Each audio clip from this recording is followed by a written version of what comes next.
My name is Sarah, I'm 68 years old, and my son banned me from his wedding, then sent me a bill for $90,000 to pay for it. Before I tell you how that bill led to the complete and utter collapse of his perfect day, let me know where you're watching from in the comments. It all started on a Tuesday morning. The kind of quiet, unremarkable Tuesday that Ohio is famous for in the fall, where the only sounds are the rustling of golden leaves and the distant hum of a lawnmower. I was sitting at my kitchen table, nursing a cup of coffee, staring out at the bird feeder my late husband David had built for me. For the last 6 months, that bird feeder had been better company than my own son. 6 months of silence. 6 months of unanswered calls and texts that just sat there, marked read. So when the white FedEx truck pulled up to my curb, my heart did a little flutter. It wasn't just a letter. It was a box. A proper, overnight box. For a single foolish moment I let the hope Indiana. Michael. It had to be Michael.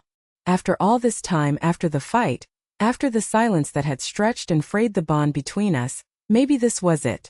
An olive branch. An invitation to his wedding. Maybe he was finally ready to let his mother back into his life. I signed for the package, my hands trembling just a little. It felt heavy, important. I carried it back to the kitchen table, the same table where I'd helped him with his homework, where we'd celebrated every birthday. I ran my finger under the seal, my breath held tight in my chest, expecting to see a beautiful cream-colored invitation with elegant script. But there was no invitation. Instead, a thick stack of papers neatly bound with a clip slid out onto the polished wood. It wasn't stationery. It was an invoice. No, it was a binder full of them. My eyes, even with my reading glasses, struggled to focus. The letterheads jumped out at me, each one a separate blow. The Grand Cleveland Ballroom. Event package $40,000. Hawaiian Elite Honeymoons. Oceanfront Villa $20,000. Florists. Caterers. A photographer whose diamond package cost more than my first car. My finger traced down the final summary page, past all the deposits and service fees, to the grand total circled in red ink. $90,000. I felt the air leave my lungs, a hollow, empty feeling spreading through my chest. This couldn't be right. It had to be a mistake, some horrible cosmic joke. And then I saw it. Clipped to the front of the invoice was a handwritten note on a small, crisp sheet of paper. I knew that handwriting better than my own. It was Michael's. "Mom," it began. "After all your toxic behavior and the way you made Jessica feel so unwelcome, you should be thankful that we're still allowing you to contribute financially. Consider this your opportunity to make amends for the damage you've caused. We need the funds transferred by this Friday. We're counting on it." I read the note once, twice, a third time. The words swam in front of my eyes, blurring together into an ugly mess of entitlement and cruelty. Toxic behavior? The damage I'd caused? My mind reeled back to that night, that one single dinner where this whole nightmare began. Was that it? Was that my crime? The room started to feel small, the walls closing in. The coffee in my cup had gone cold. My hands were shaking, not from age, but from a deep primal rage that started in my gut and spread like fire through my veins. This wasn't a request for help. This wasn't a misunderstanding. This was a demand. An extortion note dressed up in the language of therapy. He had disowned me from the most important day of his life, and then had the gall to send me the bill. My son, my only child, the boy I had raised, had put a price tag on my love, and that price was $90,000. Be thankful, he'd said. I looked at the cold, calculating words on the page. I looked at the staggering sum of money. Then my eyes settled on my phone, lying silent on the table. The anger wasn't just hot anymore. It was cold, sharp, and focused. I picked up the phone, my thumb hovering over the contact photo of the smiling boy who no longer existed. He wanted to do this through paper and transactions? Fine. But he was going to hear my answer from my own mouth. I pressed the call button. The phone rang only once before he picked up. There was no warmth in his voice, no. "Mom? Is everything okay?" Just a flat, impatient, "Hello?" As if I were a telemarketer interrupting a crucial business deal. It was the voice of a stranger. "Michael," I said, my own voice steadier than I felt, my heart hammering against my ribs. "I received your package." "Good." He clipped out, the word sharp and dismissive. "So you have the details." Brenda, my lawyer, said everything is straightforward. The account number is on the summary page. Just make sure the wire goes through by Friday, okay? The vendors have payment schedules. The sheer breathtaking audacity of it. The cold, transactional language. He mentioned a lawyer as if this were a corporate merger, not a conversation with his mother. A fresh wave of ice washed through my veins, extinguishing the last embers of hope that this was all a terrible misunderstanding. We need to talk about this, I said, my voice tight. I don't understand. He let out a long theatrical sigh, the kind he used to use as a teenager when I'd ask him to clean his room. It was a sound heavy with put-upon exasperation. What's not to understand, Mom? It's all spelled out. You caused a lot of problems. You made Jessica feel incredibly uncomfortable and unwelcome in her own future family. This is how you can help make things right. Frankly, considering the circumstances, it's the least you can do. The least I can do? I repeated, the words feeling foreign and absurd in my mouth. My entire life I had done everything for him. After David died, I'd used a significant portion of the life insurance, money meant for my own retirement, to ensure his college fund was secure so he could graduate without debt. I'd co-signed for his first apartment. I'd welcomed Jessica with open arms, hosting dinners and buying her thoughtful gifts. How could he distill all of that down to this, a debt I now owed him? Michael, what on earth are you talking about? What damage? What toxic behavior? And just like that, my mind was violently thrown back 3 months to a warm evening in July. Michael and Jessica had come over for dinner. It was the first time in a while, and I'd spent all day cooking his favorite meal, pot roast with roasted potatoes and carrots, just the way he liked it since he was a boy. The house was filled with the comforting aroma of home. After dinner, we were in the living room, a space filled with memories, and Jessica was admiring the mahogany case on the mantelpiece where I kept David's watch collection. My late husband hadn't been a man of expensive tastes, but he cherished his watches. Each one marked a milestone. A simple Timex from our first anniversary. A Seiko he bought the day Michael was born, its face now weathered with time. A beautiful Hamilton he was given upon his retirement after 30 years as a high school history teacher. They weren't just objects. They were the crystallized moments of our shared life. His legacy in miniature. Jessica, however, saw none of that. She saw only dollar signs. She picked up his favorite, the Hamilton with its worn leather strap. It's very vintage, she'd said, her lips curling in a way that wasn't quite a smile.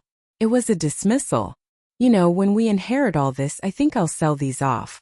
We could get a matching pair of modern Rolexes. It would be a much better investment for our future, don't you think? The words hung in the air, thick and suffocating. She spoke of my husband's most cherished memories, as if they were dusty relics in a pawn shop. She spoke of my death and their subsequent inheritance as if it were a casual, foregone conclusion, a simple matter of paperwork before a shopping spree. I remember taking a slow, deep breath, willing the tremor out of my hands. I wanted to tell her she was shallow and cruel. I wanted to tell her to get out of the house that my husband built. But for Michael's sake, I kept my voice even. Jessica, I said softly, those watches have more sentimental value than they could ever have in money. They aren't for selling. They are for remembering your husband's father. That was it. That was the entirety of my so-called toxic behavior. A quiet defense of my dead husband's memory. But Michael had exploded as if I'd thrown a drink in her face. For God's sake, Mom, can't you just accept a simple comment? Why do you have to be so controlling? You're obsessed with the past. This isn't about Dad. It's about you not wanting anyone else to have anything nice. He'd stormed out of the house, dragging a triumphant-looking Jessica behind him, and the great silence had begun that very night. Mom? Are you even listening to me? Michael's sharp voice snapped me back to the present, to the cold reality of the phone call. I'm here, I said, my throat tight with unshed tears. I was just remembering that dinner. Is that what this is all about? Because I defended your father's memory against a woman who was planning to sell it off. It's not about Dad's memory, he shot back, his voice rising defensive. It's about your attitude. The way you constantly undermine Jessica. The way you make it so obvious you think she's not good enough for our family, for me. Just then I heard it again. A faint, sharp whisper in the background. It was her. Jessica. This time I could make out more of the words, a venomous little hiss. Tell her about the dusty house. The clutter. Tell her she's suffocating you. Michael's voice returned suddenly bolder, as if he'd been handed a script and a shot of courage. And frankly, Mom, our friends are coming in from all over the country for this. We can't have them in your dusty, cluttered house for a rehearsal dinner. It's just embarrassing. Jessica's parents are hosting it at their country club. See, that's what supportive parents do. They help, they don't hinder. Every word was a perfectly aimed dart, designed to wound. My home, the place I had poured my heart and soul into, the place where every object held a story, was now dusty, cluttered, and embarrassing. My love, the fierce, protective love of a mother, was suffocating. My grief for my husband was an obsession with the past. They had twisted my entire life into a series of character flaws that I now had to pay $90,000 to atone for. So I'm not welcome at the wedding, I stated, the question draining out of my voice, leaving only a flat, dead certainty. But my money is. Look at it as a way to be there in spirit, he said, the false saccharine sincerity in his voice making me physically sick to my stomach. It's a chance for you to show you support our promotion into a new life. Just send the money, Mom. We can put all this drama behind us. And if I don't? I asked, my voice a whisper that was barely audible. There was a pause. Then, another faint whisper from Jessica in the background. This one colder, triumphant. Tell her we'll send pictures. We'll send you pictures, Michael said, his voice as flat and final as a judge's gavel. He hung up. Just like that. The line went dead. I stared at the phone in my hand, the silence in my kitchen suddenly roaring in my ears. The disconnect was so absolute, so profound it felt like a death. I was no longer his mother. I was an obstacle. An embarrassment. An open checkbook he expected to fund his lavish lifestyle while I sat alone, out of sight and out of mind. But they had made a critical error. They had mistaken my love for weakness and my grief for senility. They had no idea what I was about to do. For a long time I just sat at the kitchen table, the silent phone clutched in my hand. The shock from the phone call had worn off, replaced by a deep, aching coldness that felt like it was freezing me from the inside out. It was the kind of cold that settles in your bones when you realize you are utterly, completely alone in a way you never thought possible. My son, my only child, had severed me from his life as cleanly and impersonally as trimming a dead branch from a tree. My first instinct was to crumble, to let the grief and the betrayal wash over me in a tidal wave, to go upstairs, pull the covers over my head, and just disappear. The weight of it felt physical, pressing down on my chest, making it hard to breathe. But then my gaze drifted to the mantelpiece in the living room, to the framed photo of David and me on our wedding day. He was looking at me with such love, such pride. I thought of his quiet strength, the unshakable integrity that had been the bedrock of our lives. He would never have let anyone, not even his own son, treat me with such contempt. His memory sparked something in me, a tiny ember of defiance in the cold, dark void. I would not let them break me. I would not let them erase me. My fingers, still trembling slightly, dialed the number of the one person in the world I knew would understand, the one person who would be as outraged as I was. My younger sister, Carol. She picked up on the second ring, her cheerful "Hey you!" a stark contrast to the gloom that had enveloped my house. "Sarah? What's wrong? You sound awful. The dam broke." The words came tumbling out, a messy, incoherent flood of FedEx boxes, $90,000 invoices, accusations of toxic behavior, and critiques of my housekeeping. I told her everything, the words catching in my throat, punctuated by hot, angry tears. I didn't even realize I was crying. I told her about the watches, about the whispers in the background of the call, about the final, insulting offer to send pictures. Carol listened patiently on the other end of the line. She didn't interrupt with platitudes or easy comforts. She just let me pour out all the poison until there was nothing left. When I was finished, there was a moment of silence. Not the cold, empty silence of Michael's call, but a heavy, simmering silence that I could feel vibrating through the phone. "That little shrew," she started, her voice dangerously low and tight with fury. "And Michael just let her? Sarah, you cannot give them one single penny. Do you hear me? Not one red cent. This isn't a family disagreement. This is elder abuse, plain and simple. It's extortion dressed up in therapy speak. They are bullies. Hearing her say it, hearing the righteous fury in her voice on my behalf, was like a splash of cold water to the face. She was right. This wasn't just a squabble. This was something uglier, something calculated. This was an attempt to manipulate and financially exploit me. What do I do, Carol? I whispered, feeling a sliver of strength return. He's my son. My only son. He stopped acting like your son the moment he put a price tag on your love and decided a wedding was more important than his mother, she said fiercely. Right now, you need to stop thinking like a mother and start thinking about protecting yourself. You need to call Brenda. Now. Not tomorrow, Sarah. Today. Brenda had been my lawyer for 30 years, but she was so much more than that. She was my friend. We'd seen each other through marriages, the births of our children, and the gut-wrenching pain of burying our husbands. She was sharp as a tack, with a no-nonsense attitude that had always been a source of comfort and strength for me. The next day I sat in her downtown Cleveland office, the sleek modern space a world away from my cozy cluttered home. The binder of invoices lay on the polished mahogany desk between us like a snake. I explained the situation again, my voice calmer now, more factual. The emotional storm had passed, leaving a cold, hard resolve in its wake. Brenda listened intently, her fingers steepled, her expression unreadable behind her stylish glasses. When I finished, she slowly reached out, her perfectly manicured nails tapping the binder. She opened it and took out the handwritten note from Michael. She read it once, then read it again. She placed it back on the desk with a quiet finality. In 30 years of practicing family law, dealing with bitter divorces and custody battles, this is one of the most disgusting things I've ever seen, she said, her voice devoid of emotion, which somehow made it more chilling. So what do I do? I asked the question, feeling less desperate now, more strategic. Well, she said, leaning forward, a glint in her eye. The easy answer is to just say no. We write a scathing letter, we tell them to get lost, and we wait for the fireworks. But I don't think that's what you want, is it? I shook my head. No. I don't want to just cut him off forever without him understanding the gravity of what he's done. I want him to learn something from this. A slow, dangerous smile spread across Brenda's face. Good, she said.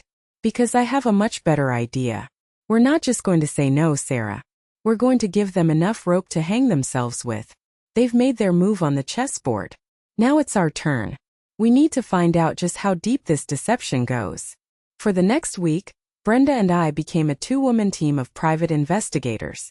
She had me pull all my financial statements, my will, David's pension documents, my property deeds. She made some discreet inquiries, leveraging her professional network. The picture that emerged was both pathetic and infuriating. As I suspected, Michael and Jessica's combined salary was a little over $80,000 a year. They had champagne tastes on a beer budget. They had no significant savings, a mountain of credit card debt from lavish vacations and designer clothes, and had clearly planned this entire wedding extravaganza based on the absolute certainty that their personal banker, me, would foot the bill. They assumed my love was an exploitable resource. They were about to learn that my respect was not. Brenda drafted a formal letter. It was a masterpiece of legal restraint. It was polite, professional, and absolutely bone-chilling in its simplicity. It stated that after careful consideration of their request, her client, Mrs. Sarah Miller, would not be providing any financial contribution towards the wedding. It made no accusations, no emotional appeals. It simply wished them well in their future endeavors and was signed by her on my behalf. We sent it via certified mail, requiring a signature. The clock was ticking until their payment deadlines, and I had just turned up the heat. The certified letter was delivered on a Monday morning.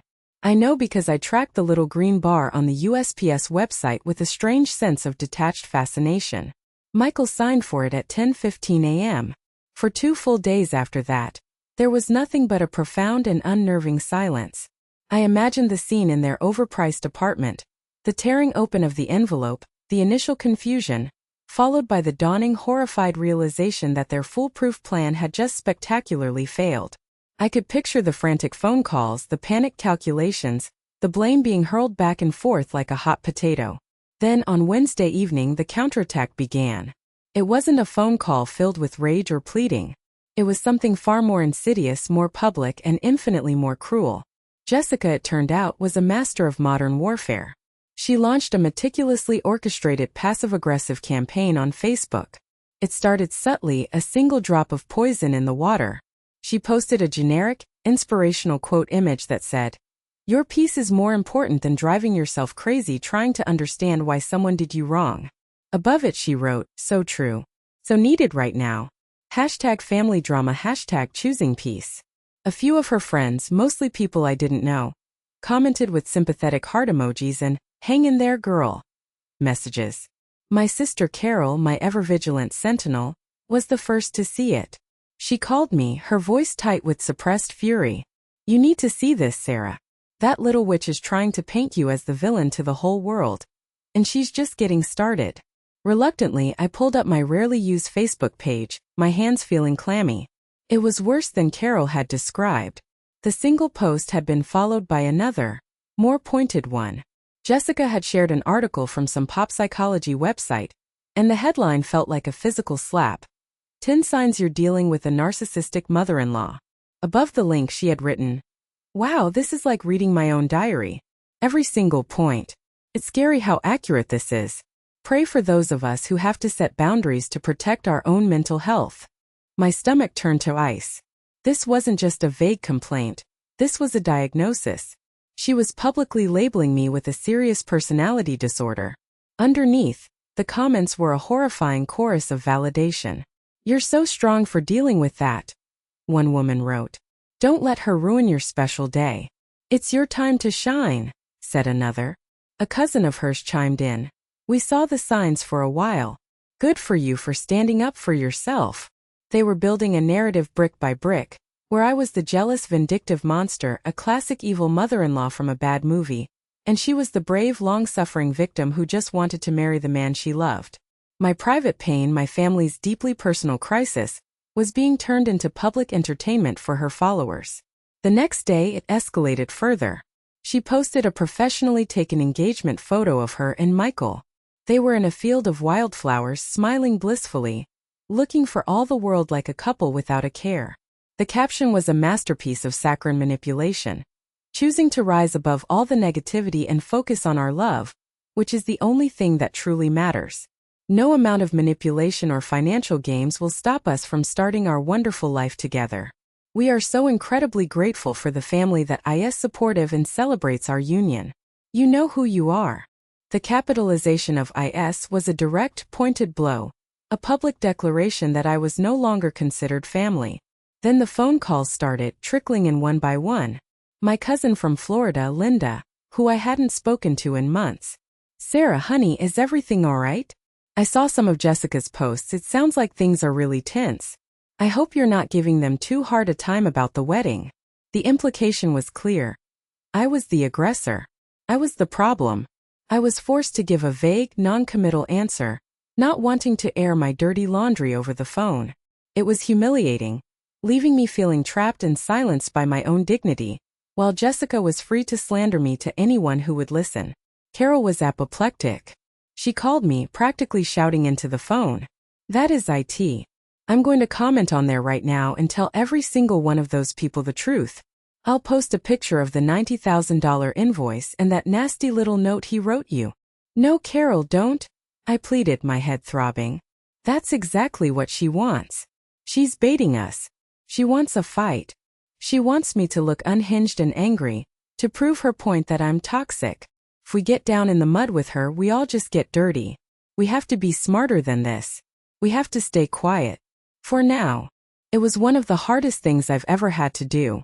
To sit there, in the quiet of my own home, and watch my character, my reputation, my very identity as a mother be systematically dismantled by a 28-year-old with a smartphone and an audience. They weren't just excluding me from the wedding. They were trying to excommunicate me from my own extended family, poisoning the well with anyone who would listen. I felt utterly alone, isolated in a prison of their carefully constructed lies. But what my lawyer discovered next turned this painful family drama into something far more serious and sinister. While Jessica was waging her public relations war against me on social media, my lawyer, Brenda, was quietly conducting a war of her own. She was a bulldog when she sensed something was wrong, and she had a nagging feeling about the sheer scale of the wedding plans. She couldn't shake something I'd mentioned, that Michael and Jessica had already paid hefty, non-refundable deposits to all these high-end vendors months ago. Where did a couple with their salary and debt get that kind of liquid cash, Sarah? Brenda had asked me during one of our calls, her voice a low hum of suspicion. We're talking about maybe $50,000 just to book these people. It doesn't add up. It was a question I hadn't even thought to ask, lost as I was in the emotional turmoil of it all. I just assumed they'd been scraping by, perhaps putting it on a new credit card. But Brenda was right. The math was impossible. So she started digging. Not as a friend but as a lawyer. She made a few more discreet calls, leveraging professional connections all over the city, people in banking and finance she'd known for decades. She explained she was doing some due diligence for a client involved in a potential family financial dispute. It took her the better part of a week, a slow and methodical process of pulling on loose threads. But what she finally unearthed made my blood run cold. It was the missing piece of the puzzle, and it took this whole sordid affair from a case of breathtaking entitlement to something that bordered on criminal fraud. Brenda called me on a Thursday afternoon. Her voice was different.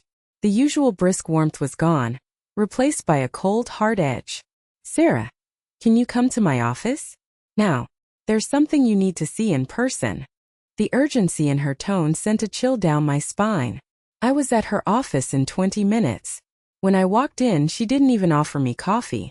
She just pointed to a set of documents spread out on her polished desk. They were stapled together, a standard loan application package. What is this? I asked, my heart beginning to thud against my ribs. This, Brenda said, tapping the top page, is a loan application Michael and Jessica submitted to Ohio Central Bank 3 months ago.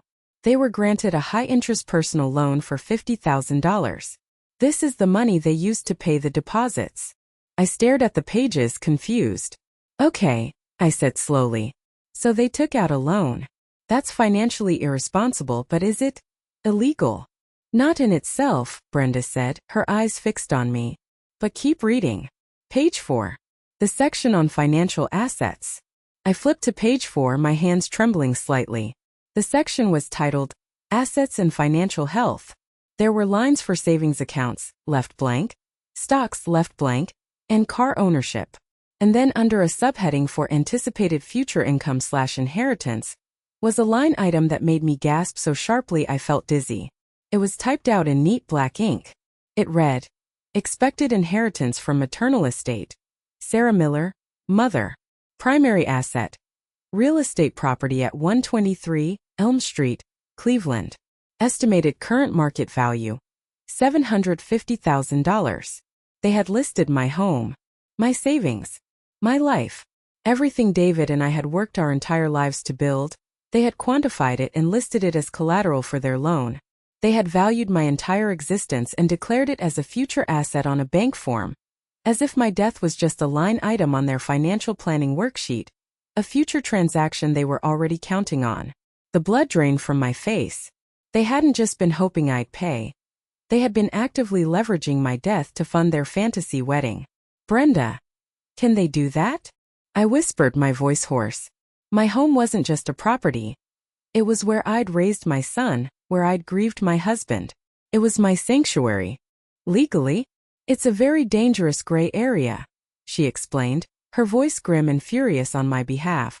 It's not outright fraud because of the word expected, which gives them plausible deniability, but it is deeply, profoundly deceptive. They presented it to the loan officer as a near certainty to make themselves look like a much lower risk than they actually are. They were borrowing against your life, Sarah. They were leveraging your future funeral to pay for their catering. I sank back into the plush leather chair, the paper in front of me blurring. This was a level of cold, calculated betrayal that I could not have imagined in my worst nightmares. This wasn't just a thoughtless son being manipulated. This was a conscious, premeditated financial strategy that had my demise as its final payoff. The nasty note, the public shaming on social media, those were hurtful, they were cruel. But this was terrifying. It showed a complete and utter detachment from morality, from love, from the basic decency of a child towards a parent. My grief for the son I thought I had, The boy I had raised to be a good man was now complete. That boy was well and truly gone. In his place was a stranger, a man who looked at his mother's home and thought not of memories, but of market value. With this new chilling information, my resolve hardened into a core of pure steel. My sadness burned away, leaving behind a cold, hard certainty. This wasn't just about teaching them a lesson in respect anymore. This was about protecting myself, my home, and my husband's legacy from my own child. The Friday payment deadline they had given me in their arrogant little note arrived, and I let it pass in complete, utter, and resolute silence. The Friday deadline came and went with a deafening silence from my end. I spent the day in my garden, pulling weeds with a methodical vengeance. The physical exertion, a welcome outlet for the storm of emotions brewing inside me. Every stubborn weed I ripped from the earth felt like a small act of reclaiming control, of purging the poison they had tried to inject into my life. I did not check my phone. I did not look at my email. I created a bubble of tranquility around myself, a fortress of solitude against their impending chaos. It didn't last long. Saturday morning at precisely 9:03 a.m. my phone, which I had left on the kitchen counter, began to ring. The screen lit up with Michael's picture. A smiling photo from his college graduation a lifetime ago before Jessica, before all of this. It was like looking at a ghost. I let it go to voicemail. The voicemail notification popped up immediately. The message was just 13 seconds long. "Mom, it's me. Call me back. It's important." His voice was tight, strained. The phone rang again at 9:05 a.m. I ignored it. It rang again at 9:15 a.m. and again at 9:30. The voicemail started getting longer, more frantic. "Mom, seriously, pick up the phone. The caterer just called. They said the payment didn't go through. Did you send it? Call me. Mom, it's me again. The venue just called too. They're asking about the final payment. What is going on? This isn't funny. Okay, I don't know what kind of game you're playing, but you need to stop. You're going to ruin everything. Call me now." He left 6 voicemails in the first hour. A perfect audio recording of a man's composure slowly disintegrating. The initial annoyance bled into confusion, then into frustration, and finally into pure, unadulterated panic. Around noon, after letting him stew in his self-made anxiety for nearly 3 hours, I decided I was ready. I sat at my kitchen table with a fresh cup of tea, letting the warmth of the mug steady my hands. When the phone rang again, I let it ring 3 times, took a deep, calming breath, and answered. "Hello, Michael," I said, my voice as placid and undisturbed as a frozen lake. "Mom." Finally. "What is going on?" The panic in his voice was immediate and, I had to admit, deeply gratifying. "I've been calling you all morning. The venue just called me for the 3rd time.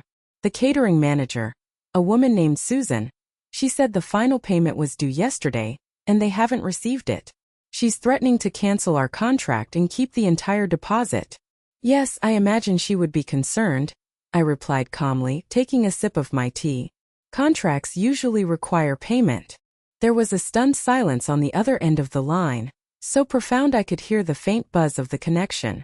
It was as if he couldn't process my calm. He was expecting tears or anger or capitulation. He was not prepared for quiet indifference. What do you mean?" he finally stammered. "Did you send the wire transfer? Maybe it's just delayed over the weekend." The desperate hope in his voice was pathetic. "No, Michael," I said, enunciating each word with meticulous, deliberate clarity. "There is no delay. There is no wire transfer. As my lawyer Brenda stated in the formal letter you signed for and received on Monday, I have respectfully declined to provide any financial contribution towards your wedding." I could almost hear the gears in his brain grinding to a halt, the circuits shorting out. It was clear from his reaction that the possibility of me actually saying no, and meaning it, had never once entered his entitled mind. He had likely seen the lawyer's letter as a negotiating tactic, a bluff from his emotional, sentimental mother that he could easily overcome. No, you can't do that," he sputtered, his voice escalating into a near shout. "You can't. We have contracts. We have non-refundable deposits. The invitations have already been sent out." "The invitations that I never received?" I countered, my voice still quiet, still controlled, a stark contrast to his rising hysteria. Michael, this is the natural consequence of your actions. You planned a party you couldn't afford. You signed legally binding contracts based on money you didn't have. And as I am now deeply disturbed to know, you deliberately misrepresented my personal estate and my financial health to a bank in order to secure a loan. You committed fraud using my name. That last part hit him like a physical blow. The sputtering stopped instantly. The silence that followed was heavy with the clang of a prison door slamming shut. He knew that I knew everything. The game was over. How did you find out about that? He stammered, his voice dropping to a guilty whisper. That is not important. I cut him off, my voice hardening. What's important is that you understand that this conversation is over. You have created this situation with your greed and deception, and you will have to find your own way out of it. My involvement has ended. I could hear Jessica's shrill voice erupting in the background, a torrent of frantic, angry words. What is she saying? Tell her she has to. It's her duty as a mother. Tell her we'll sue her. Make her do it, Mike. He came back on the line, his voice thick with a desperate, pleading tone. Mom, please. We're begging you. We'll be ruined. We'll be humiliated in front of everyone. Just please. Don't do this to us. Think of my future, my promotion. This is not something I am doing to you, Michael, I said, my voice like ice. This is something you have done to yourselves. My support was never a guarantee, it was a gift. And you treated that gift with contempt. I could hear Jessica screaming in the background now, full-throated and furious, a stream of invective directed at me. Then Michael got back on the line, his voice dripping with a desperate, false sweetness that was more insulting than his anger had ever been. Okay, he said, breathing heavily, the sound ragged. Okay, you win. You win. You want to come to the wedding? Fine. You're invited.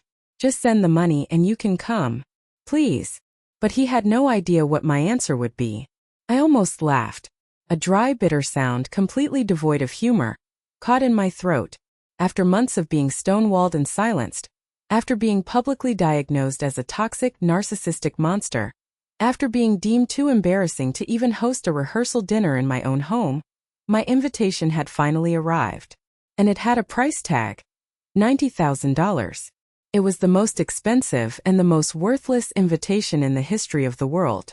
Let me see if I understand this correctly, Michael, I said, my voice taking on a slow, deliberate cadence, the one I used to use when explaining a particularly difficult historical concept to a struggling student. After all the humiliation, after the lies, after you made it abundantly clear that my presence was not wanted, you are now offering to sell me a ticket to my only son's wedding. No, it's not like that, he insisted, but his voice was thin and reedy, lacking any conviction. He knew exactly what it was like. It was a desperate, last-ditch effort at manipulation. I'm saying we can put all of this behind us. Water under the bridge. You come to the wedding, you sit in the front row, you're part of the family, we're all happy. It's what you wanted all along, right? To be included. The audacity of that question, the attempt to frame this as a magnanimous gesture on his part, finally broke through my carefully constructed calm. A hot, white fury, cold forged over weeks of pain and betrayal, rose in me. What I wanted, I said, my voice dropping to a low, dangerous tremor, was a son who loved and respected me. What I wanted was an invitation that came from the heart, not from a hostage negotiation. What I wanted was to feel like your mother, not your personal bank. Families do not charge admission to their lives, Michael. Then what do you want from us? He finally yelled, the desperation completely overriding his pathetic attempt at charm. His voice cracked. You have all the power here. You have all the money. Just tell us what we have to do. Name your price. That question laid it all bare. The rotten, transactional core of his thinking. He still saw this as a deal to be made, a problem to be solved with the right combination of words and concessions that would unlock my bank account. He hadn't learned a single thing about love or family or respect. He had only learned about leverage. I want my son back, I said, my voice dropping to a whisper, heavy with a grief that felt bottomless and ancient. I want the boy I raised. The one who would have called me, his voice trembling with excitement, to tell me he was engaged. The one who would have brought his fiancée over for dinner, hoping that I would love her as much as he did. The one who would have asked for my help, humbly and gratefully, not sent me a bill for it as if I were a common creditor. I took a shaky breath, the images flashing through my mind. I want the son who would have defended his mother's dignity, not stood by silently while his fiancée called her home embarrassing and plotted to sell off his dead father's most cherished possessions. I want the son who would never, in a million years, have excluded his mother from the most important day of his life over a disagreement about a watch collection. That is the son I want back. But I'm beginning to realize that son may not exist anymore. The line went silent. For a long, painful moment, all I could hear was his ragged breathing. I had laid the unvarnished truth out before him. I had shown him the man he had become, reflected in the mirror of my pain. And I think for the very first time he truly saw his own reflection. We're asking for help now," he said finally, his voice small and weak, a child's voice. "No, Michael," I corrected him, my voice firm again, leaving no room for misunderstanding or further negotiation. "You sent me an invoice. You tried to humiliate me on social media. Your fiancé told you what to say to me over the phone. You lied about my finances to get a loan for your own selfish purposes. That is not asking for help. That is a coordinated, multi-front attack. There is a profound difference." I didn't wait for a reply. There was nothing left to say. I had made my position crystal clear. With a steady hand, I pressed the end call button, severing the connection. Then for good measure I turned my phone completely off. I needed silence. I needed peace from the noise of their greed. The next 3 weeks were eerily quiet. I didn't turn my phone back on for 2 full days. When I did, it was flooded with over 50 missed calls and dozens of texts from Michael, which I deleted without reading. I spent the time reconnecting with myself. I spent hours in my garden, feeling the soil in my hands. I had long lunches with Carol, where we talked about everything except Michael. I reread some of my favorite novels, losing myself in other people's stories to escape my own. I tried to prepare my heart for the hard reality that I might have lost my son for good. The wound was deep, and I didn't know if it could ever truly heal. The wedding day arrived. It was a beautiful Saturday in early October. The sky a brilliant, cloudless blue. The autumn air crisp and clean. The kind of day every bride dreams of. I didn't feel angry. I didn't feel triumphant. I just felt empty. A hollowed-out space where a mother's joy should have been. I decided to spend the day in my workshop in the basement, the one place where David's presence still felt strong and comforting. I was sanding a piece of pine for a new bookshelf, the rhythmic back-and-forth motion calming my mind, the scent of wood filling the air. Then, at 3:30 p.m., the old landline phone mounted on the workshop wall began to shriek. It was a jarring, insistent sound in the quiet space. I rarely used it, and only a handful of people even had the number anymore. Carol, Brenda, my doctor. My heart leaped into my throat. It had to be an emergency. I wiped the sawdust from my hands onto my jeans, my mind racing through terrible possibilities, and answered the call. It was him. "Mom." Michael's voice was a ragged gasp, stretched thin with a level of raw, animal panic I had never heard before. It wasn't the sound of frustration or anger. It was the sound of a man watching his world burn down around him in real time. "Mom, you have to help me. The wedding is in 30 minutes and nobody's here." I leaned against my workbench, the rough wood pressing into my back, grounding me. The familiar smell of sawdust and old tools was a sharp contrast to the chaos erupting on the other end of the line.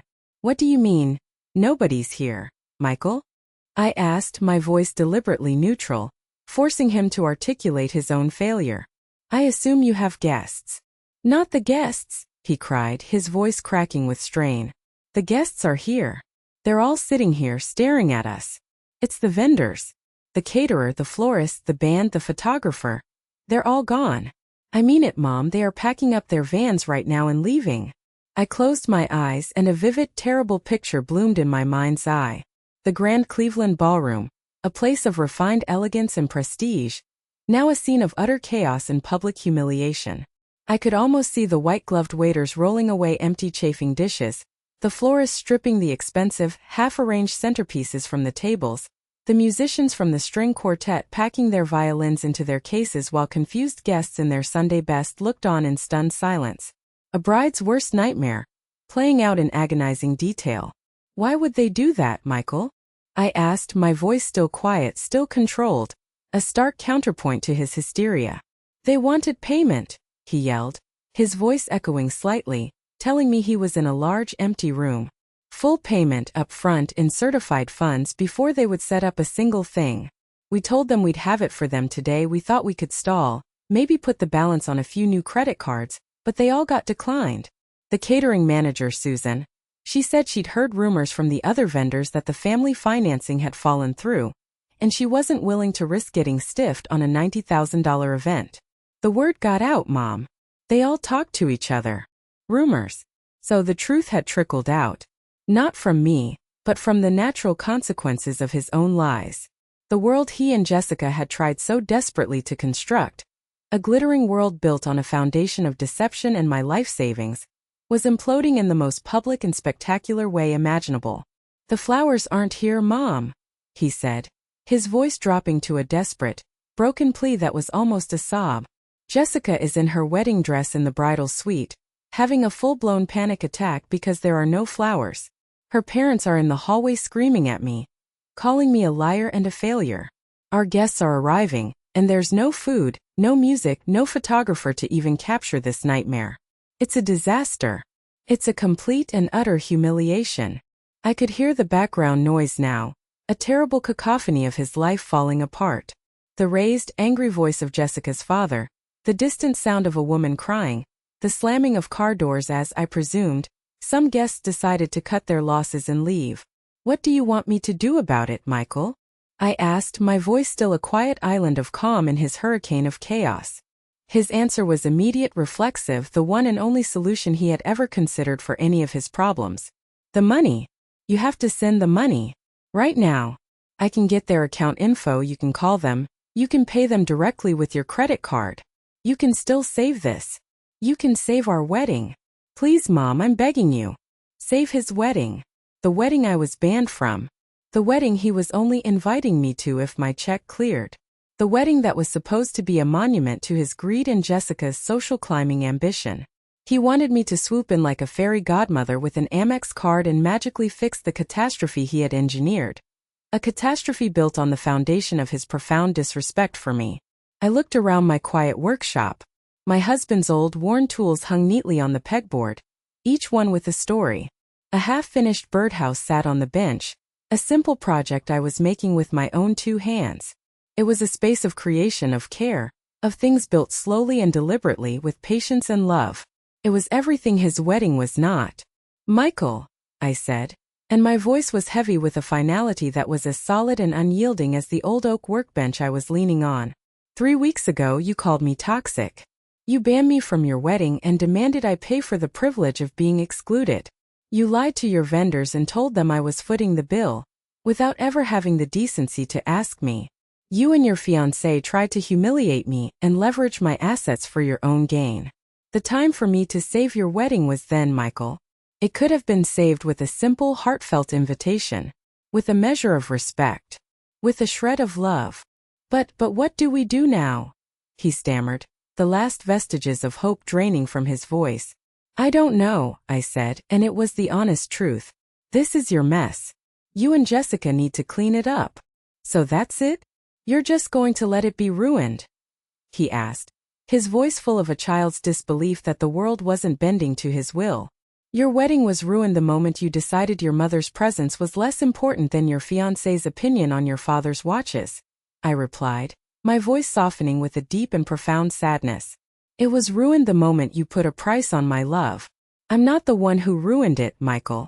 I'm just the one who refused to pay for the damages. I took a breath. I'm sorry it came to this, Michael. I truly am. And before he could reply, before he could plead or bargain or rage anymore, I gently hung up the phone. I stood there in the quiet of my basement, listening to the gentle hum of the furnace. I didn't feel happy. I didn't feel victorious. I just felt an immense, overwhelming sadness for the son I had lost. That night, a text message came through on my cell phone, which I had finally turned back on. It was a single stark photo from Michael. The image that lit up my phone screen was one of the saddest things I had ever seen. It was stark and pathetic, taken with a shaky hand from the back of the cavernous ballroom. In the far distance, under the harsh, unforgiving glare of the chandeliers, stood Michael and Jessica. They were on a bare, raised platform where a flower-laden altar and a string quartet should have been. There was no aisle runner, no decorations, not a single petal to soften the scene. A scattered handful of guests, maybe 30 or 40 people, sat on simple, rented folding chairs, their postures stiff and awkward. They looked less like wedding guests and more like witnesses at an arraignment. The cavernous room, meant to hold 200 joyous people, only amplified the crushing emptiness. Michael and Jessica were two small, lonely figures, dwarfed by the scale of their own failure. It was a wedding portrait of humiliation. A moment later, a second message buzzed through. A caption for the grim photo. "This is what you did. This is your fault. 200 people watched us get humiliated. Jessica's family will never forgive us or me. We're in debt up to our eyeballs, and we have nothing to show for it but this picture. I hope you're happy. You ruined my life." I stared at the words, feeling a profound, bone-deep weariness settle over me. Even now, standing in the smoldering ruins of his own making, he still couldn't see the truth. His first instinct was not introspection but blame. It was easier to cast me as the villain, the mother who said no, than to cast himself as the fool, the son who had demanded the impossible and lied to everyone to get it. I didn't feel anger, just a deep, hollow pity for his blindness. I didn't reply. I simply held my finger down on our message thread, the little ghost of his college photo smiling up at me, and deleted the entire conversation. Then I powered my phone off again. I couldn't bear to see any more of his poison. For 2 weeks I heard nothing.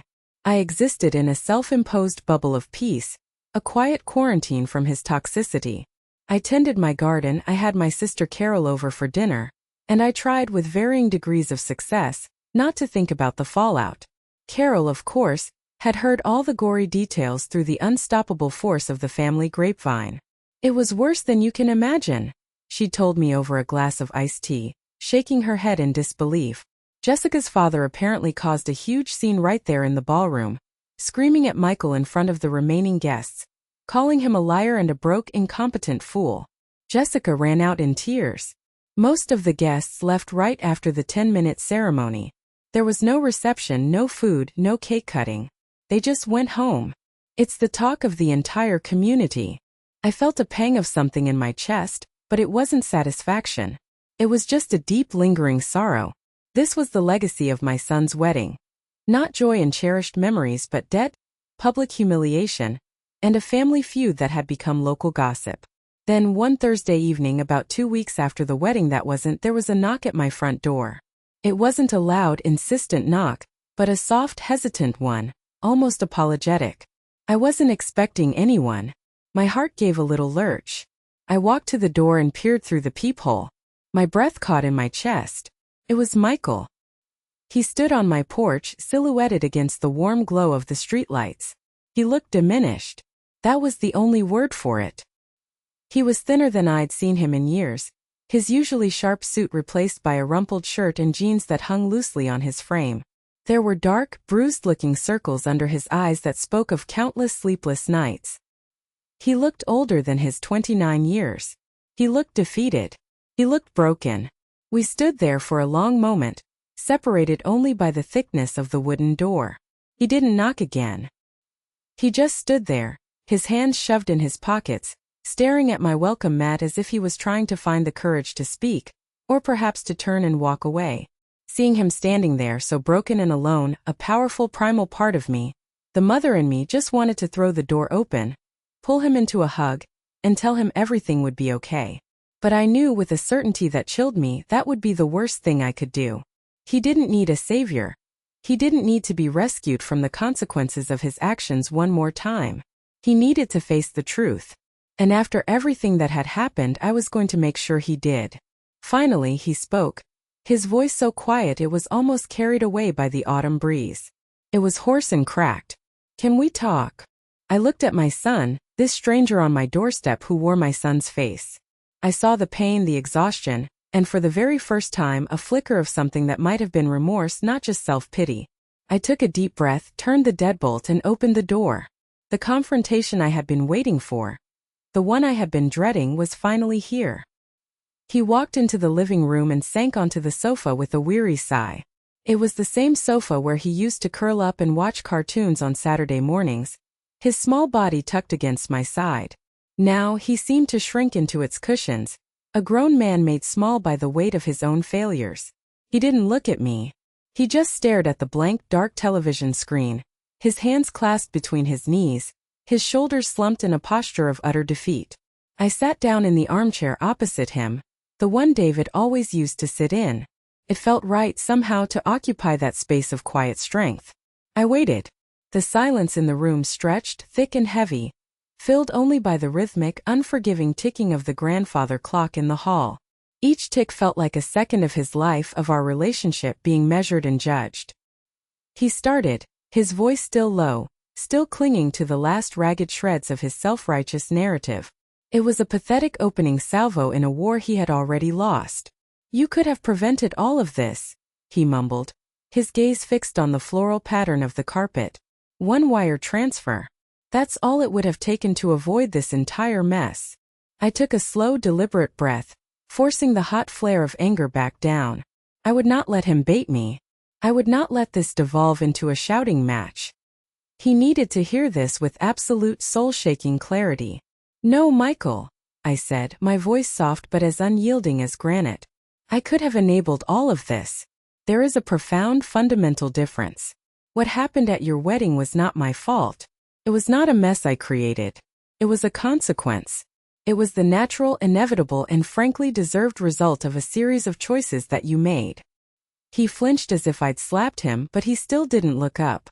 I leaned forward, my hands clasped in my lap, and continued, ticking off each point like a prosecutor laying out an airtight case. "It was your choice to plan a wedding that was a flagrant, arrogant display of wealth you did not possess. It was your choice to value a party more than your own mother. It was your choice to exclude me, to cast me aside. It was your choice to stand by and let your fiancé publicly humiliate me, to label me as a toxic, narcissistic monster in front of our entire family. And it was your choice, Michael, your conscious, deliberate choice, to go to a bank and commit what amounts to fraud, using my life's work, your father's legacy, as collateral for your fantasy without my knowledge or consent. Those were your choices. The empty ballroom, the angry in-laws, the mountain of debt. That was simply the bill coming due." I paused, letting the weight of my words sink into the silence. I leaned forward even more, my voice dropping to a near whisper, forcing him to finally lift his head and meet my eyes. "Do you have any idea what that felt like? To receive that box in the mail? It wasn't just about the money, Michael. I would have given you anything if you had just asked with love and respect. It was the note, the coldness, the contempt. It felt like you were terminating our relationship, like you were firing your own mother.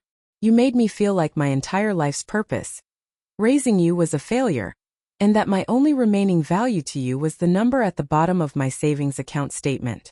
I saw his jaw tighten, a last flicker of the old defensiveness in his eyes. Jessica was just under a lot of pressure. "Don't," I cut him off, my voice sharp and final for the first time. "Do not hide behind her again. She may have been the one whispering poison in your ear, but you were the one who chose to listen. You are a grown man. You let her convince you that my love was toxic, because I wouldn't let her erase your father's memory for a profit. You let her turn you against the one person on this earth who has loved you unconditionally your entire life. And for what? For a party? For the approval of her shallow, judgmental parents? Was it worth it, Michael? Was it worth your own mother?" That was the question that finally broke him. The last of his defenses crumbled into dust. His face crumpled like a child's, his mouth opening in a silent cry of anguish. He buried his head in his hands, and his body began to shake with deep, racking sobs that seemed to be torn from the very core of his being. It wasn't the sound of frustration or self-pity anymore. It was the raw, unfiltered sound of genuine, soul-crushing remorse. It was the sound of a man finally truly understanding the sheer magnitude of what he had done, the precious thing he had so carelessly thrown away. I didn't move. I didn't go to him or offer a tissue. I just let him cry. I let him sit in the wreckage he had created, forcing him to feel the sharp edges of his own betrayal. This was his moment of reckoning, his personal crucible, and he had to face it alone. The grandfather clock ticked on, each second marking the slow, painful death of his arrogance and the potential birth of a better man. He cried for a long, long time, the sounds echoing in the quiet house. When the sobs finally subsided into ragged, hitching breaths, he slowly looked up at me. His face was blotchy and swollen, his eyes red-rimmed and hollow. The defiance was gone, replaced by a look of utter, devastating desolation. He asked a question that would determine the entire future of our family, a question that hung in the air, fragile and heavy with consequence. "What do I do now, Mom?" he whispered, his voice broken and childlike. How do I possibly fix this?" I looked at the broken man on my sofa, this man who wore my son's face, and I knew my next words were the most important I might ever say to him. This wasn't a moment for easy forgiveness or a comforting hug that would sweep all the ugliness under the rug. That would be a disservice to us both. That would mean nothing had been learned. This was a moment for truth, for laying out the hard, painful work of rebuilding a relationship from the ashes of its own destruction.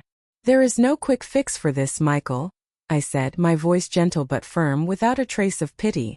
"You can't just apologize and expect everything to magically go back to the way it was. You've broken something fundamental between us. You've broken trust. You've broken respect. It will take time, and it will take a tremendous amount of effort. Real, consistent, and difficult effort from you." He nodded, wiping his eyes with the back of his hand like a little boy who'd fallen off his bike. "I know. I'll do anything. Just tell me where to start." "All right," I said, leaning back in my armchair, feeling the solidness of it behind me.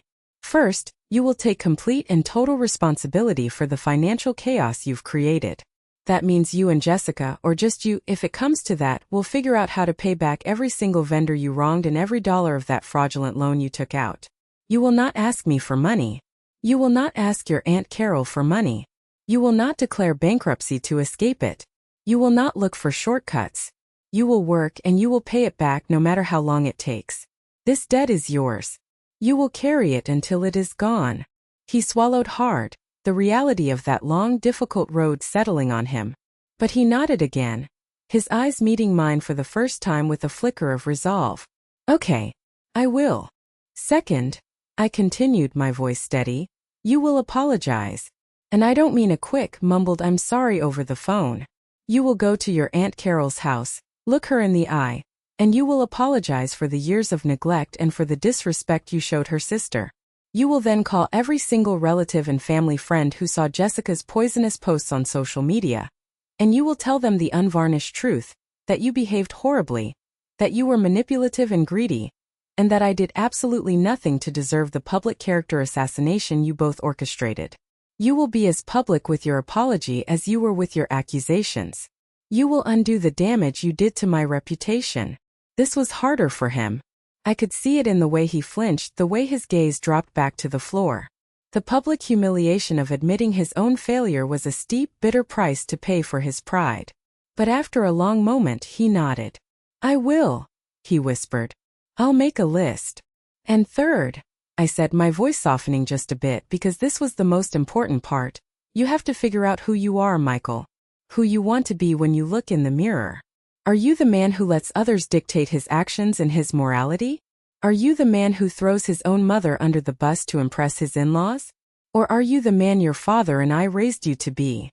A man of integrity, a man of kindness, a man who stands for something more than a fancy car and a big house.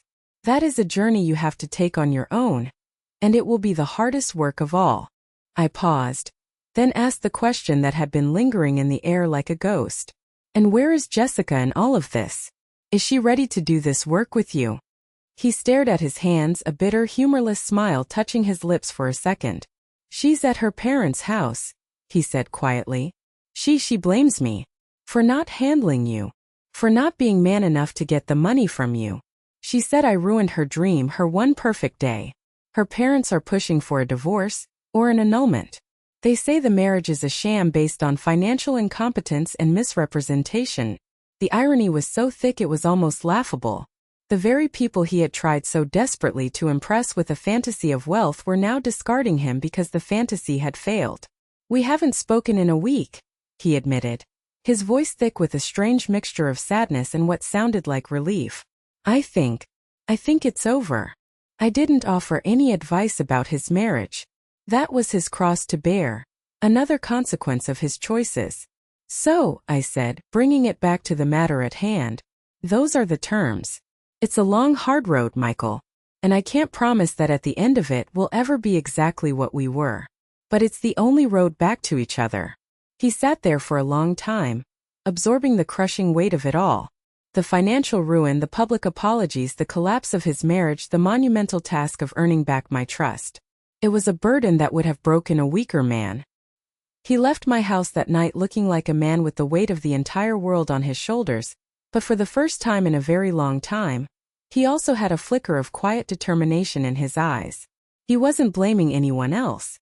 He was looking at the wreckage of his life and finally understanding that he was the one holding the hammer. I didn't know if he would follow through. I didn't know if he would buckle under the pressure. I didn't know if our relationship could truly be repaired, or if the cracks were too deep. All I could do was open the door a crack. The rest was up to him. I had to wait and see if my son was truly gone forever, or if he was just lost and waiting to find his way home. The months that followed were not filled with dramatic breakthroughs or tearful, movie moment reconciliations. Rebuilding a relationship from that level of profound betrayal is not like that. It's a quiet, slow, and often painstaking process, like trying to glue together a shattered heirloom, knowing the cracks will always be visible. It's about learning to live with the scars. Michael, to his credit, began the hard work immediately. He and Jessica officially filed for divorce less than 2 months after the wedding. That wasn't. It was a clean break, driven mostly by her parents who, from what I heard through Carol, wanted to distance their family from his financial disgrace. They had apparently paid off the most pressing vendor debts to avoid further public scandal, and then presented Michael with a legally binding repayment plan, which he was now working to pay back. He got a second job, working nights and weekends as a bartender at a downtown hotel. The flashy leased car he was so proud of disappeared, replaced by a sensible 10-year-old used sedan.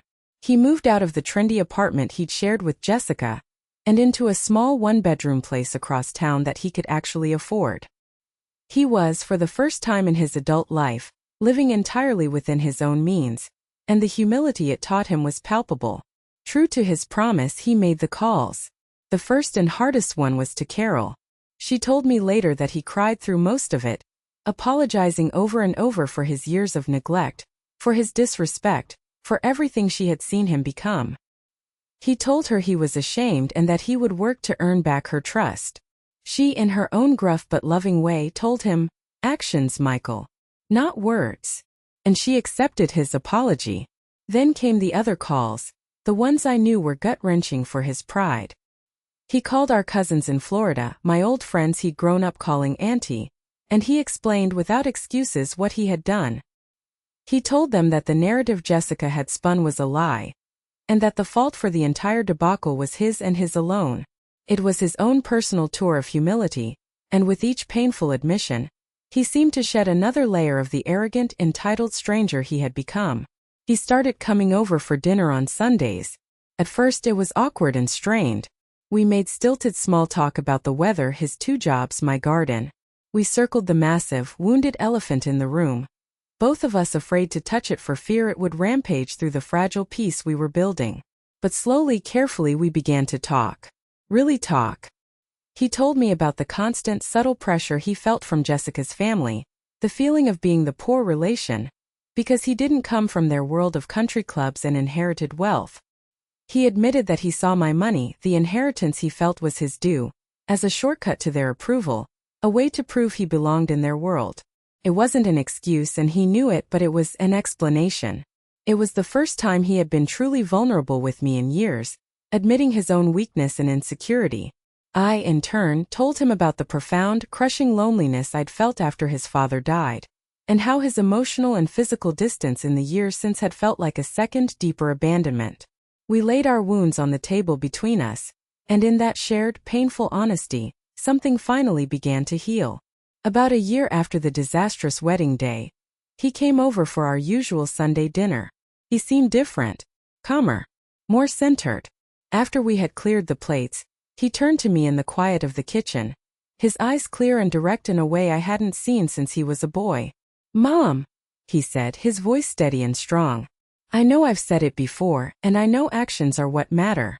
But I need to say it again properly. I am so sorry. For the pain I caused you, for the disrespect I showed you in Dad's memory.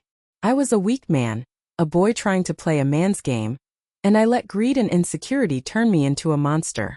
I don't know if I can ever fully make it up to you, but I promise you this. I am going to spend the rest of my life trying. And in that moment, looking into his clear, honest eyes, I knew I had my son back. Not the little boy who watched cartoons, but a man. A man who had walked through the fire of his own terrible mistakes and come out the other side humbled, wiser, and infinitely stronger. Our story doesn't have a big, flashy ending. There was no second wedding. There was no sudden financial windfall that magically solved all his problems. Our new beginning was much quieter, much more real than that. It was in the easy conversation over dinner, filled with laughter instead of tension. It was in him showing up on a Saturday morning with a toolbox to fix my leaky faucet without being asked. It was in the simple, heartfelt, "I love you, Mom," at the end of every single phone call. I learned a hard and painful lesson. Sometimes the greatest and most difficult act of love a parent can show their child is not in giving them what they want, but in letting them face the consequences they so desperately need. Love is not a blank check. It is not a doormat. True, enduring love is a relationship built on a foundation of mutual respect. And sometimes you have to let the whole damn house burn down to be able to build again on solid ground. Thank you for listening to my story. It wasn't easy to share, but I truly hope it helps someone out there feel a little less alone in their own struggles. My question for you all is this. Have you ever had to make a difficult choice to say no to a loved one, not out of anger but for their own good? Please let me know in the comments below. And if my story resonated with you, please give this video a like and subscribe for more stories. Truly does help.